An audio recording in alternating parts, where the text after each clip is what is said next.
C'était l'aube. Non, l'aurore. Non, le crépuscule. Ces moments où le soleil n'appartiennent à personne, ni au jour, ni à la nuit. Frange soyeuse, écume immatérielle, frontière indécidable entre le diurne et le nocturne. C'était un moment étrange où entre le trop-plein de lumière et le trop-plein de noirceur, le spectre des couleurs trop longtemps fondues ensemble se désagrège, se libère, se liquéfie soudain sur l'écran violet d'un ciel enfin rendu à sa solitude.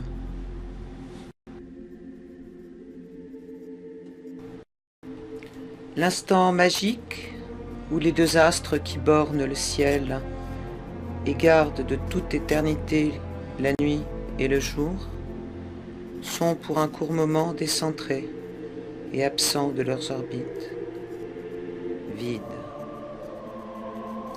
laissant l'espace libre aux cohortes de fantômes et de succubes habituellement maintenus à distance par la lumière.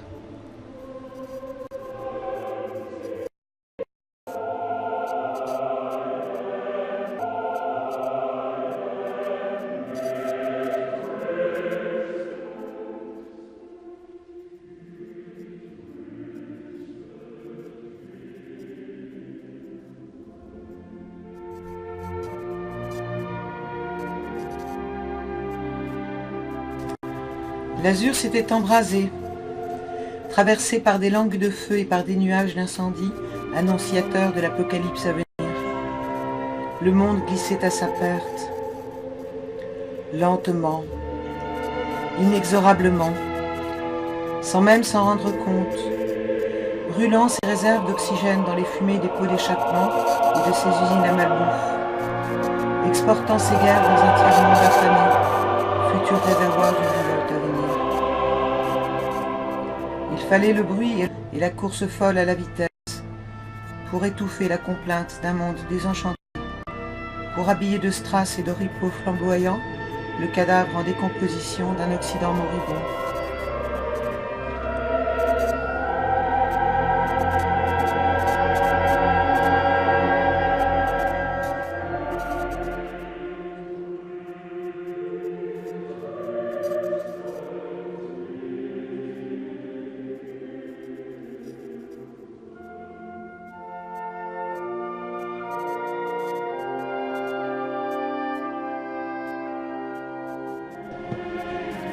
Je marchais, et marchais encore, à ne plus savoir quand, ni où, à confondre le passé et le futur.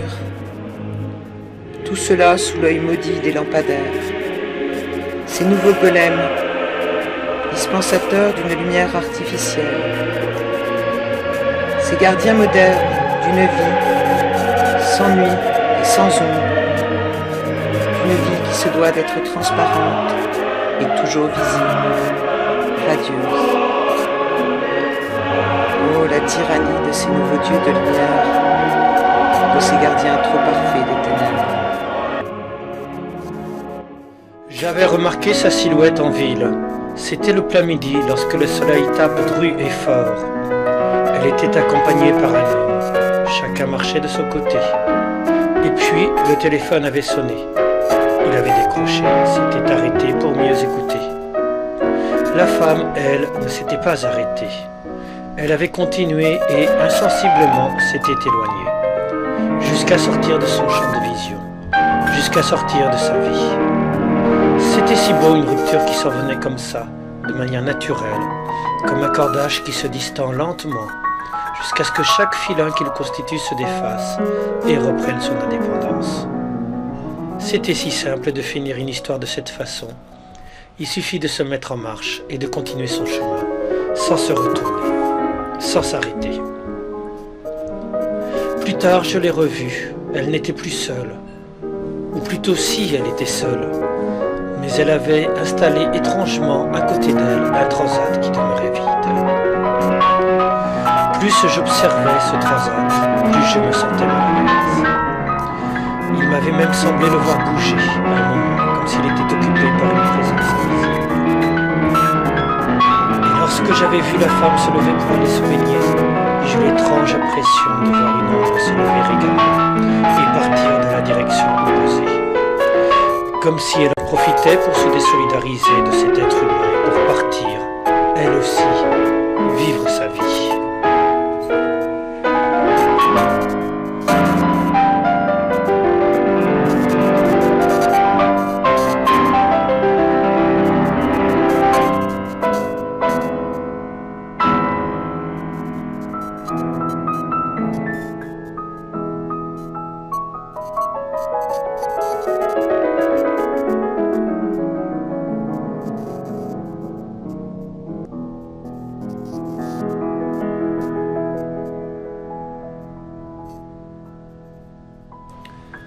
Je crois que c'est arrivé lorsque je suis sortie de l'eau. J'ai ressenti un étourdissement, très bref. Lorsque j'ai rouvert les yeux et regardé le rivage, je me suis sentie bizarre, libérée d'une partie de moi-même, plus légère, infiniment plus légère, comme si je n'avais plus de passé, plus de souvenirs, plus de soucis, libérée de la pesanteur. Et plus lourde aussi. La démarche gauche, je me sentais déséquilibrée, comme ayant perdu mon centre de gravité. Il me manquait un poids qui me permette de me sentir ancré dans le sol. L'étrange impression d'avoir été amputée d'une partie de moi-même.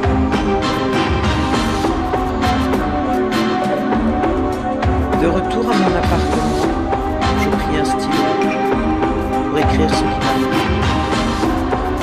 Je n'arrivais qu'à dessiner un grand cercle obscur. Le soleil noir que j'avais dessiné. Car depuis que je n'ai plus d'ombre, c'est toute une partie de moi qui est morte. Je n'ai plus accès à la plus profonde de mon existence, ni aux souvenirs d'enfance, ni aux pensées sourdes et inconscientes colore habituellement chaque acte de la nuit. Tout, à l'inverse, glisse sur moi, me traverse de manière fluide, en me laissant insensible et sans trace. Je déserte. Depuis, je me lamente, errant entre le monde des vivants et des morts, cherchant désespérément un corps qui puisse abriter le pauvre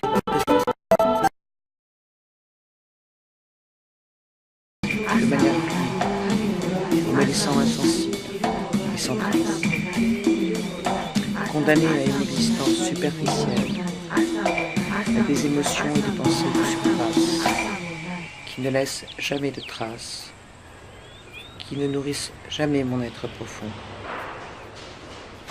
Car l'ombre qui accompagne chacun d'entre nous, toute sa vie, n'est autre que notre double gémellaire, un réservoir où viennent se reposer et se nourrir nos pulsions les plus profondes. Seules les créatures maudites, condamnées à n'avoir qu'un simulacre de vie, comme les vampires, n'ont pas d'ombre.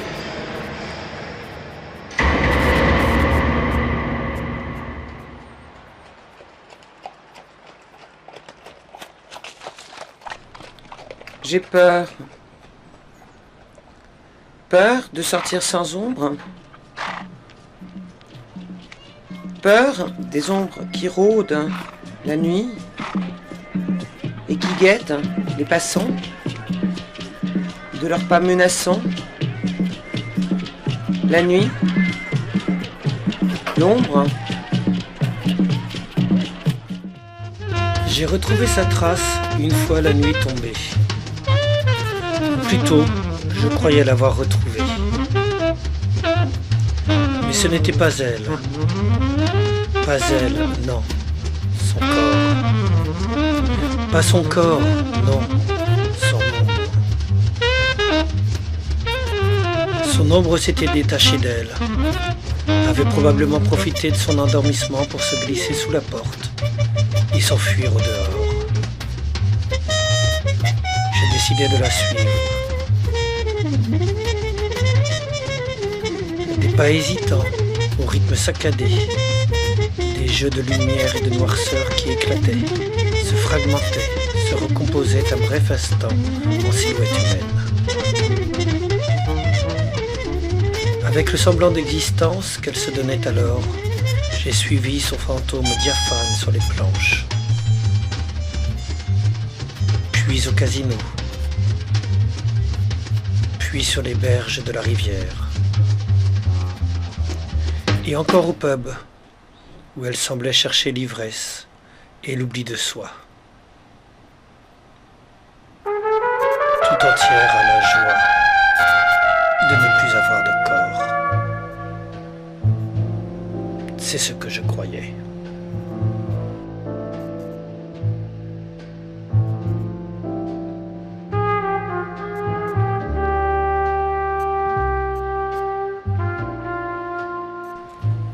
J'ai mal aux yeux.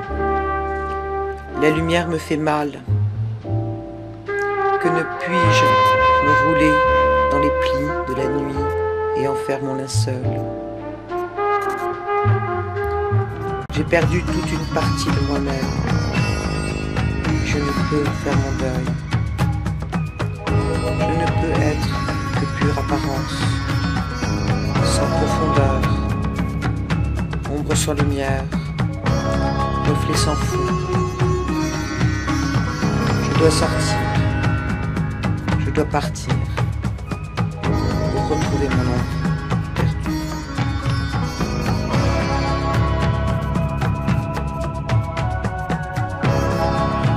Je l'ai vue sortir,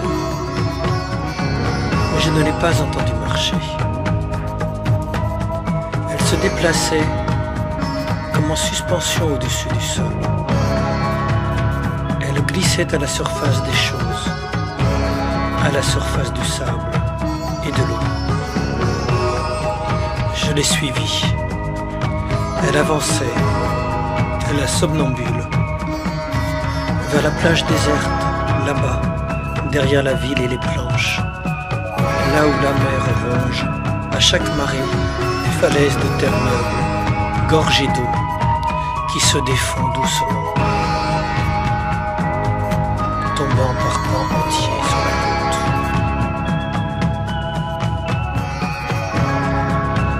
Elle avançait lentement, la tête haute, telle la victime consentante qui s'en allait au sacrifice dans les anciennes civilisations. Vierge de toute nuit, fille de pure lumière, princesse malheureuse gorgée de soleil, elle commença sa longue déambulation rituelle, traçant un invisible cercle qui, progressivement, devait l'enserrer, la nouer et l'attacher au poteau qui allait la ramener à la vie terrestre. Si tout se passait bien.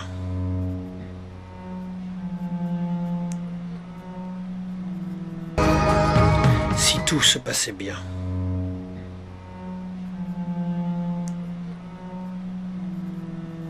Et moi, en officiant du rituel du plein midi, qui n'est plus qu'à intervenir.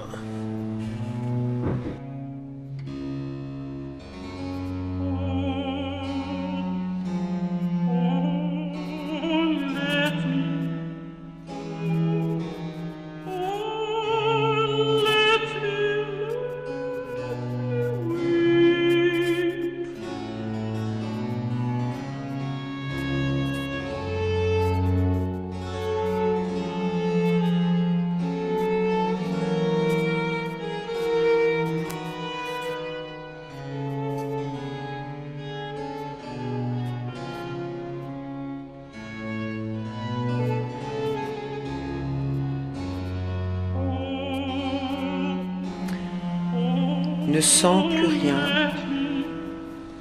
ne suis plus rien. Enfin arrêter la souffrance de ne plus être, la douleur du mal-être, de ne pas être,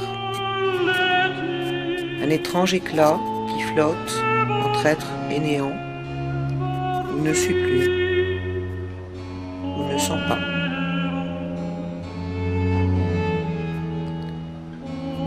À la morte écartelée, la morte jouit, morte vie. Oh, la désolation de la vie, et qui n'est pas encore. Je suis sortie de mon corps, telle une âme blanche et fragile, qui cherche sa prochaine réincarnation. Âme mouette, à attendre, et enfin se glisser au fil de l'eau.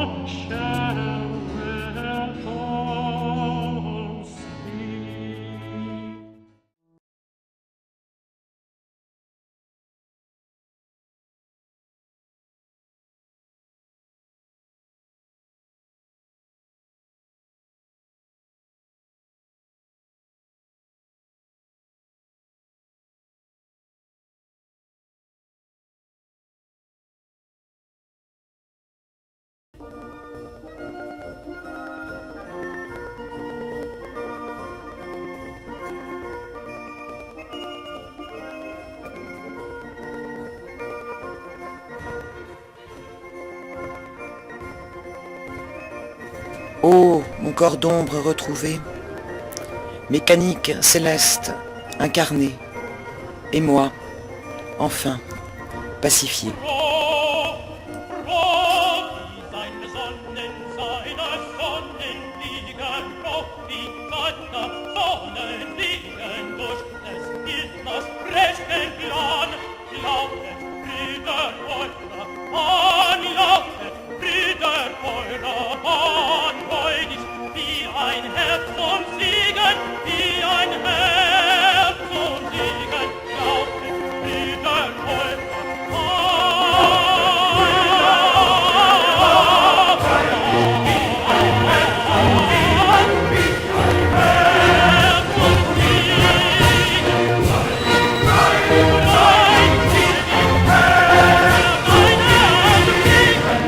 Enfin je l'ai retrouvé, enfin parti.